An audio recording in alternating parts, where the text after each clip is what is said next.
Hello, everyone. Michael Volkov here for another episode of Corruption, Crime, and Compliance. And what a great day! We have one of my rock star friends for years, Kilby Macfadden from KPMG, who's here. Kilby, thank you so much. This is going to be a great discussion, and I appreciate your time. Thanks, Mike, for having me. I'm excited to talk to you today. So Kilby's background: Kilby was a very successful federal prosecutor. Actually started as a state prosecutor, but then went to the U.S. Department of Justice. She created an incredible record there. Then worked at a Fortune 500 company. My firm worked with Kilby there, and now is at KPMG as the managing director and head of investigations, as an associate attorney in the general counsel's office. All that meaning to say, fantastic that you're KPMG. I can't wait to talk to you about internal investigations, since you are probably one of the most experienced expert people in this area. But that's your background, and congratulations on that.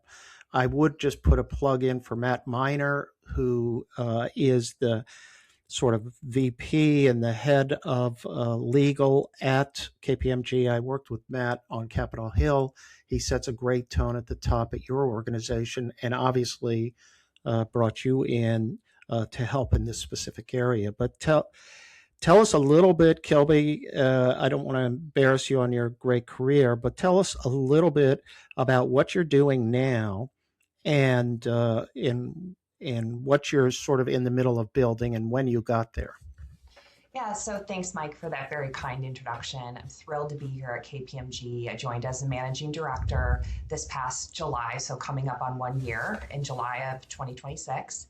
And here in this team, as you said, there's Matt Miners, our vice chair of legal, regulatory, and risk. He in compliance. Additionally, I have great leaders in David Fine and Jess Morrison, who are steadfast in their commitment to establishing a strong investigations program and delivering a great tone from the top. So it's been a wonderful experience here at KPMG. And one of the big remits that I have as part of the head of investigations role is to build out an investigations team and to work with our cross-functional partners in order to make sure that we have the best internal investigations program possible and that we are working cases quickly, efficiently, appropriately to order to build that trust with our stakeholders in the business. And so they know that when matters are being handled, they're being handled professionally and they're being handled in a way that is appropriate and in a way that we can speak to the business in a way that makes sense to them, right? So meeting our business partners and ensuring that we're giving them really high work products so that they are able to address investigations as they come in. And additionally, we also work to make sure that we can find remediation, right? So when we have those issues, work through them, help the business execute any sanctions needed, and then really look at the root cause and then look at what remediation steps that we have to take in order to ensure that we don't have these issues pop up again. So it's a really exciting time under great leadership at KPMG in order to address these things and really make sure that we're building our speak up culture and making sure that our employees know that when they raise a concern in good faith, it'll be handled in a manner that is the best for the firm, best for them, and we'll have some great outcomes. But what's exciting to me about KPMG doing this is I think they're distinguishing themselves among the big four, among the accounting firms, whatever, in this area, because they made this commitment in terms of a statement, and then bringing you on board, and with David Fine and Jess Morrison, the remit is to build this. And I think that sends a message, I think, within your organization and in the industry, don't you think? Yeah, that's very kind. And like I said, I feel very lucky to be here and get to work with great partners throughout the business. We have incredible tax professionals, audit professionals, advisory professionals throughout the business. We have great business support functions. Everyone here is incredibly smart, hardworking, and it's great to work with people who want to have that really strong tone from the top and embrace our values of integrity and excellence. And that's just such a fun thing to get to be a part of every day. Well, let me just, I want to back up for a second because I'm a big fan of federal prosecutors, obviously, myself being one for 25 years. Um, I do think that federal prosecutors bring a unique strength to the investigation function. Do you do you share that belief in terms of your own experience as a federal prosecutor? And what do you think that that gives you in terms of experience when, sitting in this role as the head of internal investigations of such a well-established organization? I think a lot of it turns on the training ground, Mike. It's that you get to learn how to do matters when you're doing criminal cases like I did throughout my career, was that you understand how to evaluate evidence, right? The skills are the same. You have to have judgment. You have to be able to evaluate evidence. You don't want to boil the ocean. You want to follow where the facts take you and then be able to come up with analysis and judgment that better serves whatever tribunal you're in front of, right? So if you're in front of a state court, federal court, you always have the motion as a prosecutor to do the right thing and promote justice. When you transfer over into the corporate space, it's the same building blocks. You're trying to get to the matter, understand what's going on, assess the risk, and then move through it. And there's different levels of provability, right? So obviously you're not beyond all reasonable doubt like you would be in a jury trial. But in this matter, you're just looking that it's more likely than not that this conduct occurred, right? And you're assessing that risk and you're trying to deliver those values. And I feel that my regulatory background really has helped me in the corporate space because, again, these are not federal cases. These are matters regarding your colleagues at the firm or elsewhere or clients. And you're trying just to assess the conduct and build trust in the system because we all want to live by that North Star of doing the right thing. So I feel like my background has really helped me here because you understand also what regulators are looking for. Regulators also need to know that you have a vigorous and robust internal investigation. We are the first line of defense, and we want to be the people that know about the issues and do something to address them in order to be able to go to our regulators and say, hey, we got a matter in, this is how we handled it, and let them know. So it's really that rigor that we want to apply to our internal investigations and make sure that they are thorough, but also to be transparent and work with our regulators as well. And having sat on the other side, it's helpful to know what's important to a prosecutor or regulator. And I do have that experience. So it's been something that's helped me and our teams as we build them out and move forward. Yeah, you said it perfectly. I totally agree with everything. Your ability to analyze evidence, to cut through and pick out what is important, what's not important. One other thing that I think that we all learned as federal prosecutors, the best prosecutors were the ones who treated people with respect. The system itself you have a lot of firepower, but you have to treat people with respect. And I think that that is something that I know you live by, Kilby. And I think that that translates really well into your function here. You don't play games, you don't play, oh, got you, and things like that. Um, I found when interviewing people, if you have a strong piece of evidence that indicates misconduct, say, please explain this to me. Yeah. What am I missing? What am I Right. missing? Yeah. And Tell me the story. Yep. exactly. And so, but all the other advantages you mentioned in terms of knowing what the regulator wants, knowing also who your audience is and how to report to your audience. Sometimes you had to tell the judge about something, or sometimes you had to bring some matter before the jury in a trial context. So I totally get it in terms of what you're saying. Now, what I wanted to sort of move to discuss with you a little bit is, so the Justice Department has this, guidance, evaluation of corporate compliance programs, and the internal investigation program is critical. And they ask like a straight out question: do people feel comfortable reporting potential misconduct, to internally? And talk about that a little bit in terms of how you view the Justice Department's expectations, and then how do you translate that into your team's approach and your whole organization, really? Yeah, the evaluation of corporate compliance programs and the factors outlined there are very clear. And they're things that are a great guideline for us on the corporate side to be able to follow. And so we want the people within our firm to be able to feel like they can report matters. So you just have to meet people where they are. You want to have your hotline available, easy to follow, easy to click on, easy to be able to raise any concern that you have and you want to raise in good faith. Additionally, you want to have resources that just support the message, right? So you want to meet people where they are. I think it's really important rather than having an hour and a half video on this is how we speak up. You want to have those micro learnings, right? So those things that you can drop in and say, hey, we want to have a compliance minute as a part of this meeting, right? We want to bring out little vignettes. We want to have things like here at KPMG, we have a thing called From Our Files, where we talk about an investigation and that happened and is concluded. And that's something that we can share, anonymized, but to let people know, hey, we're here, concerns were raised, they were addressed, and there were consequences and sanctions as a result of substantiated conduct.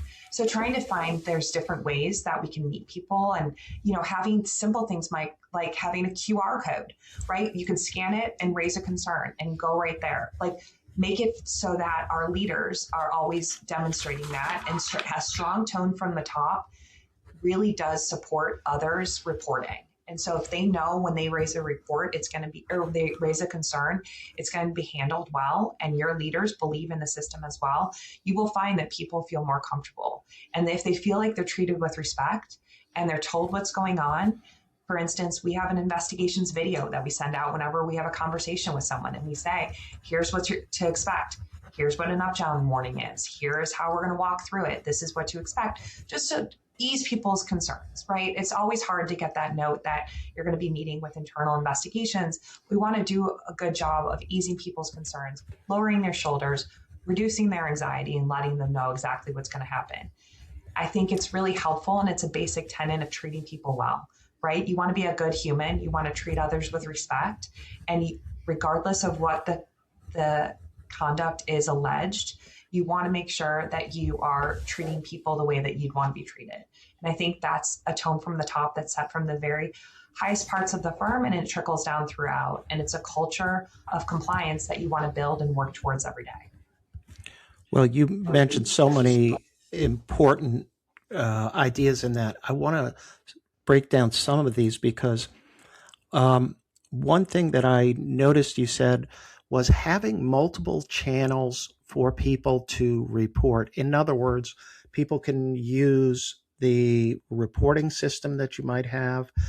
I would imagine people can walk in and say something to HR, say something to compliance, say something to you all. But the thing I noticed that you were speaking about, and is this something that you think it's important, is to offer as many ways for people to bring their concerns to you. It's critical. And you want to have a culture where people feel comfortable reaching out to you directly in the investigation space. I'm lucky I have a unique name, so I'm easy to find. I always tell people that. If you're looking for me in the Microsoft Outlook, it's very easy to find me. Please reach out to me directly. Additionally, you can reach out to your manager, reach out to anyone in ethics and compliance, talent and culture throughout the firm. And when we have good cross-functional relationships, people will bring concerns directly to us, or concerns that are raised to them, they'll flag, send to us and say, hey, this was a concern that was raised. I need you to do something about it. So it goes back to what we've talked a lot about, Mike, you and I, during many of our conversations, is relationships. You have to have good relationships throughout the business. There are great leaders here at KPMG in all of our different functions.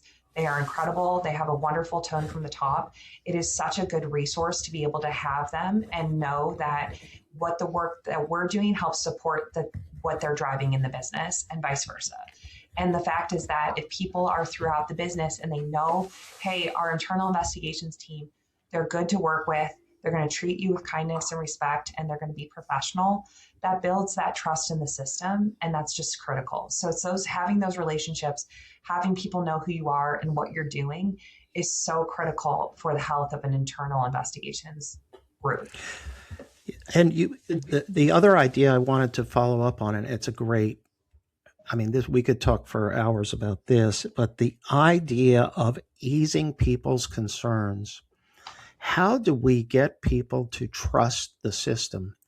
And I love the idea, and I've never heard of this here. This is the first time I've ever heard of this about sending a video to someone who may contact you to say, here's what to expect.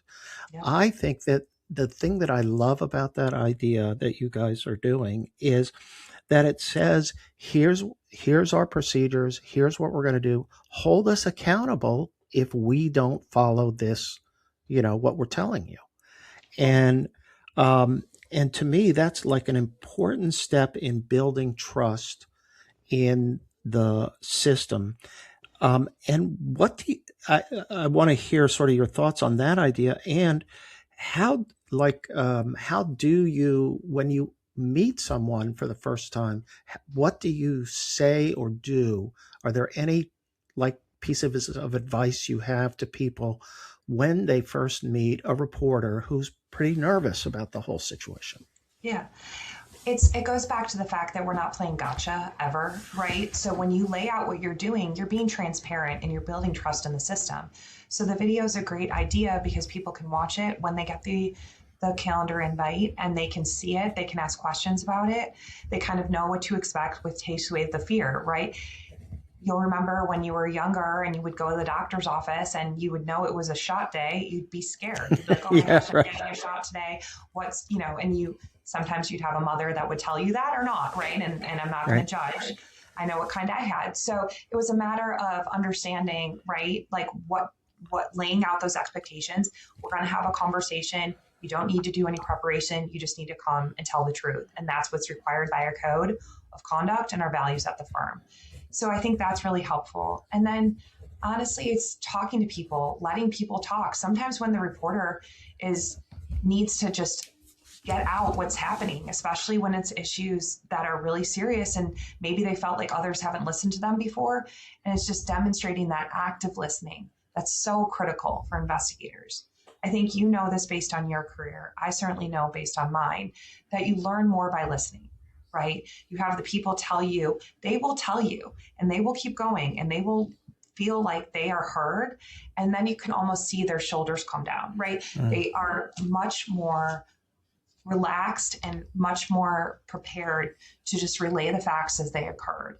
And I think that that's one of the biggest things is that empathy you have to have and that active listening. Because people know, Mike, when you're not being listened to or someone's not listening or distracted or being, not being thoughtful in their conversation with you, you know it. So if you can demonstrate to someone, we're just people and we want to do the right thing and be good humans. So I think right. if you can do that and instill that in your team, you can do a lot and you'll get a good reputation for making sure that people are treated with kindness and respect. And let me bring up another issue, which, and it sort of leads to one of the big concerns I have in this area is like the retaliation rates continue to be too high. There, people in reporting.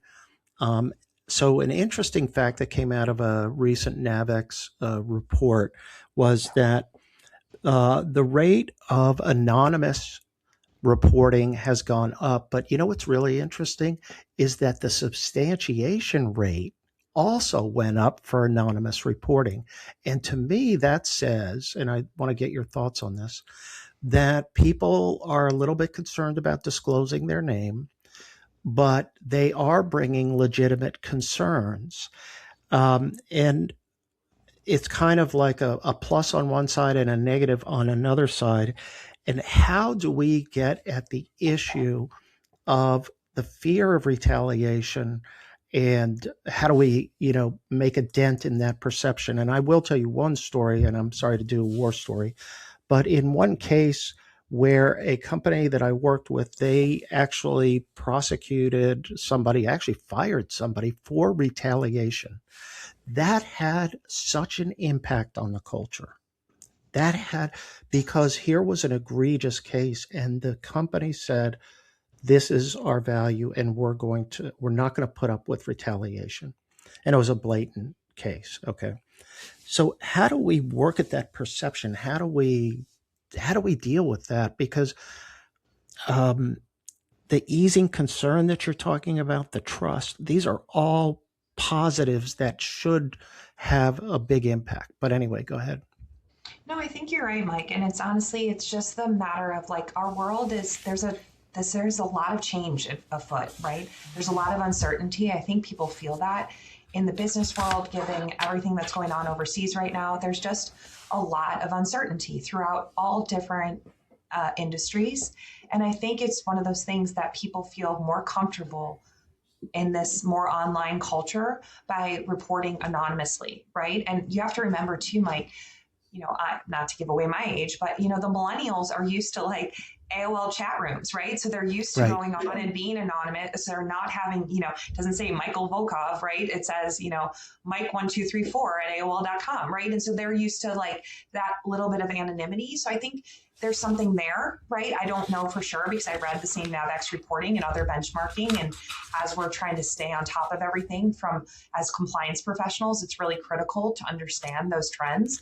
And, we use the NAVX report like a really good guiding light for the things that we need to be concerned about. So I think that's part of it too. It's just a different generational issue. But the issue regarding the substantiation rates being even higher, I think that's a great thing. So it is saying that when people are raising their hand, and whether it's anonymous or not, obviously as the investigators, it's easier when they identify themselves. But if they don't feel comfortable doing it, the fact that they're still taking steps to raise the concern, I think is a good thing that we need to double down on, right? We want to make sure that people feel like, yes, it would be great if they weren't anonymous and felt like they could raise their hand and say, this is who I am. But I think it's more important, the higher substantiation rate, because again, when we're dealing with our stakeholders and we're able to say the concerns that are being raised are not frivolous, they're coming in and they're being substantiated at a fairly high rate. And that shows that people are using this mechanism properly and they're raising the concerns and bringing them to the forefront, and that's really critical. So you're exactly right. This is the complexity that we live in as in the compliance space. Is yes, we'd like everyone to raise their hand and identify themselves because they feel comfortable doing so, but we have to meet people where they are. And if they don't, all we can do is build the trust in the system, have the care and concern for any concerns raised, be able to investigate them appropriately and efficiently and with care and concern, and be able to then action on those, and people will see it, and the trust in the system will continue to increase when people see that people who are bad actors or people that are doing improper things that are violating our code and our policy are being held accountable. People see everything, right, Mike? They know. That's true. They know what goes on. They know what happens with leaders. They know what happens with others who are doing the wrong thing. And I think that sends a strong message. So being able to be transparent about that, and again, just people seeing the system working and that risk being managed is really critical. So I'm hoping that this isn't a larger shift, right? And next year maybe the numbers change a little No, bit. but it was a trend that I saw, and it's something that I think we have to be mindful of as we build these types of systems. Um, but I think some of the efforts you're doing are just sort of cutting edge, to be honest with you, in terms of what I see across the industries and with other companies. So, even your whole attitude of addressing, putting people at ease, that's just it. I just can't tell you. I wish how many clients I have and contacts I have who would just follow that basic rule. Yeah. So you guys are way out in front. I would say I wanted to run another trend that I saw by you and see what you think about this. I did in the last year or two, we've seen more employee concerns being raised, not on legal violations, but code of conduct concerns, where people are, and particularly like conflict of interest issues. Um, and these are not, fraud and bribery and all these types of things. I'm talking about where people expect their colleagues to live by the code of conduct. And when they see a violation, they're reporting it. And I've seen an increase in that kind of reporting, not legal violations. Now, You still have to investigate it. You still have to hold them. And frankly, in one case with another client, no connection to you or anybody, is they ended up firing a senior vice president for a code of conduct conflict of interest issue. So, and the colleagues were real. They got three separate complaints about this issue, but it's not a legal violation. They didn't violate any law. But nonetheless, the company felt that it was important to hold accountable somebody on the code of conduct. Have you seen? Have you? Do you feel any shift in that, or in terms of the importance of your code of conduct and enforcement? Yeah, I think it's both, right? We obviously have to deal with any concerns regarding professional standards and any regulatory issues regarding any matters at all, right? That's a really critical bucket. But I agree. I think people, especially in younger generations, really want to work for a company with great values, and that's really important to them. You see the studies where people will work for a company they believe in and take a pay cut rather than working for a company that they could make more money at but doesn't exhibit values. And that's a trend that we've seen across the board. So it's something we need to be mindful of. And I think it's a risk. It's a good thing when people raise those concerns that they have about our code, because the code needs to be a living, breathing thing that's modeled by leaders and everyone throughout the entire firm. It can't be something that lives in a dusty drawer, right? That you consult Right. only here, there, and everywhere. It's like, this is an important document. This is something we have to work really closely with our ethics and compliance professionals on, making sure that we get it right. We don't want it to be overly prescriptive, right? It doesn't need to be 150 pages long, but you want to have clear principles that we outline that are important to your firm or your company. And I think conflicts of interest is a real thing. And you've heard me say it before. I always say, potential conflicts of interest. I say to Right. people, I was like, remember, just because you're raising it and disclosing it doesn't mean it's necessarily a conflict. If you appropriately raise something, you have to tell us so we can do something about it, right? So if it's a relationship that develops and it's in a reporting line, great, let us know, and then we'll make sure that we can get different reporting lines to protect you, to protect the other person, and to protect the firm, right? And we do the right thing, and that's probably better for any relationship. So it's kind of like being that solution oriented mindset, not that you're sitting there just trying to find problems. You're like, bring these concerns to us, we'll help you navigate them, and we'll help you find a solution that works for everyone. And I think that's one of the biggest things that we've seen, is that in this space, being really mindful of conflicts of interest, knowing that they are potential, and making sure that people bring them to us and then we can address them, is a really critical, I think, change, Mike, in the last few years, where people are thinking about it in a more proactive manner, right? Let us know what they are Totally. and we can do something about it. I love the way you put that, because you're also putting your function in as a problem solver. In other words, sometimes there are erroneous perceptions of what is required. And sometimes you can clarify that so that people then understand, okay, this isn't a potential conflict and here's why, or it is, and now we will look at this. So, what I love is putting yourself in the forefront of dealing with questions and issues that may come up in an employee report, because not all employee reports are accurate. We know that. And so sometimes we have to do that.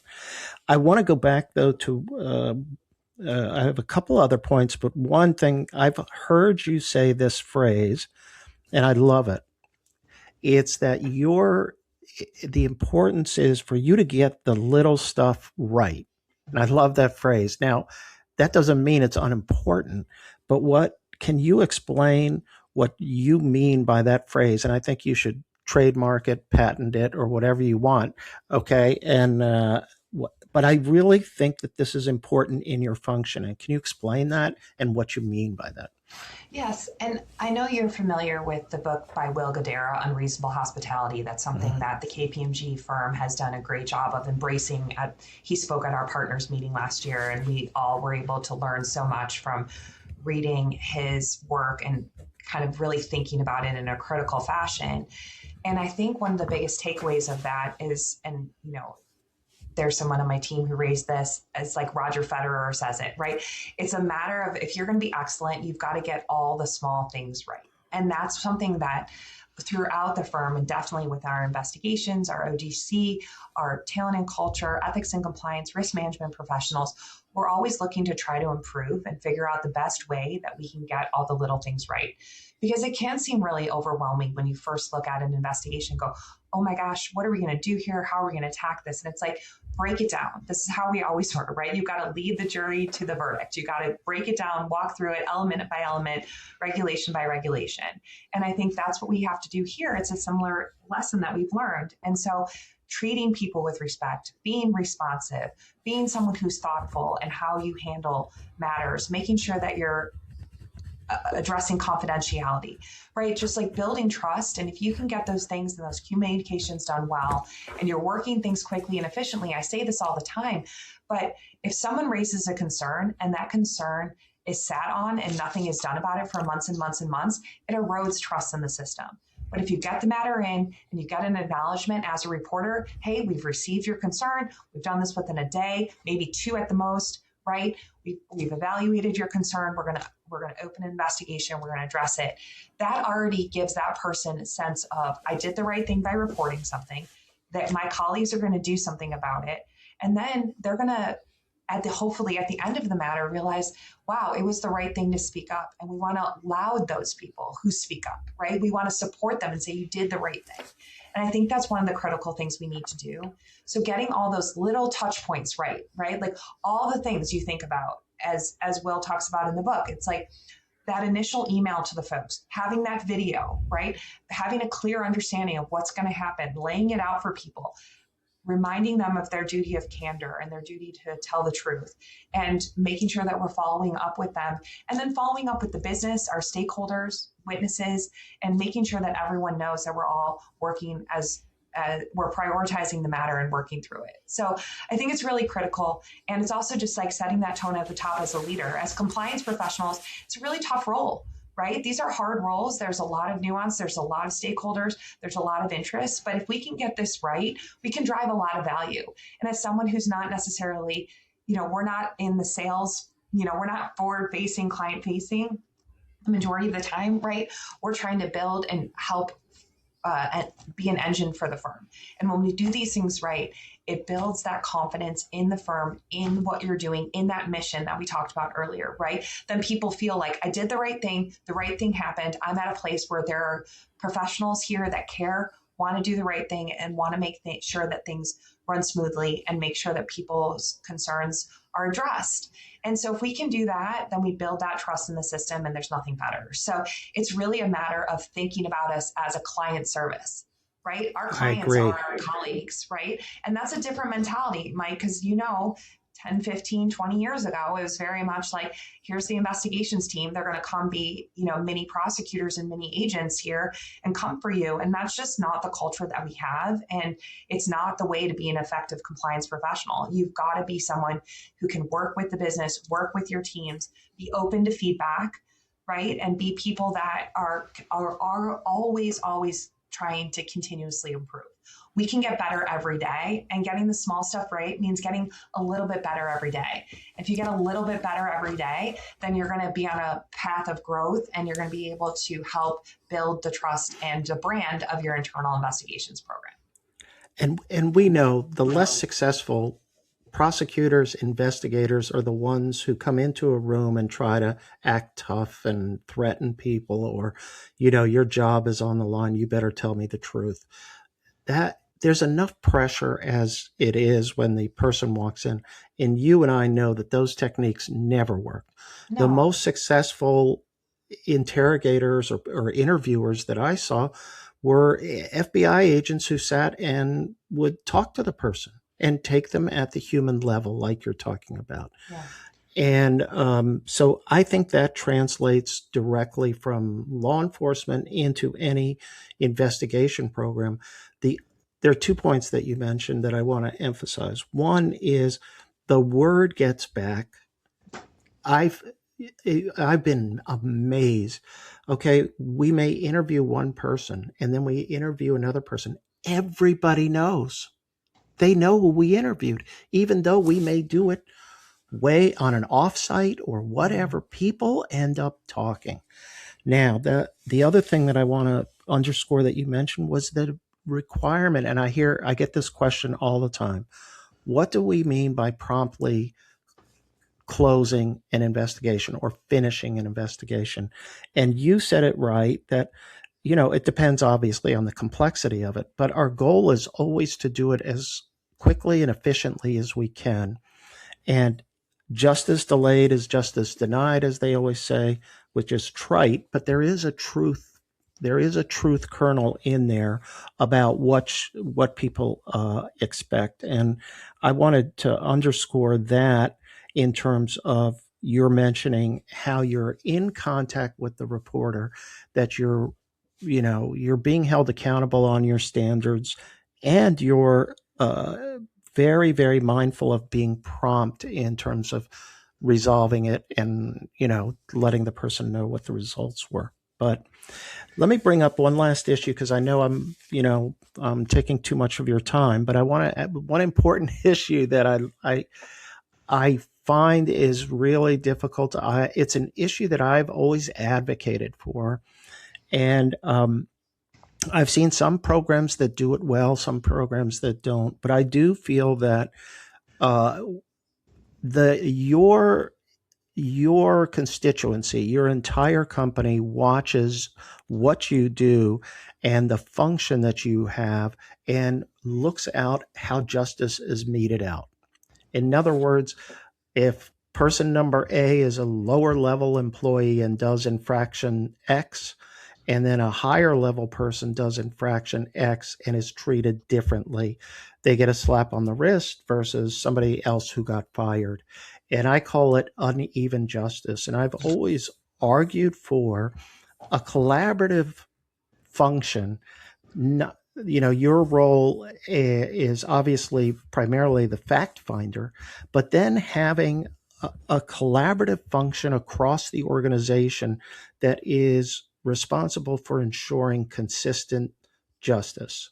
Yeah. And I have seen companies with integrity just fall short in this area. And, even mid sized firms where, oh, this is our top salesperson, we can't fire them. So, how do you address, and what recommendations do you have for addressing how these cases are resolved and ensuring that there is consistent justice in terms of the resolution? No, you're exactly right, Mike. And the most important thing we have as an investigations function is to have that transparency and that consistency. So you're not hiding the ball. It's here are our main violations or issues that we were looking at, and here's generally a range of sanctions that are appropriate when there's substantiated conduct. Now, of course, there's aggravating and mitigating factors that always have to go through analysis, but the way that we have it, which I love, it's the way it was set up, is that we have our investigation function. We have our team of investigators, and me as the head of investigations. We make a recommendation based on the investigation to our head of ethics.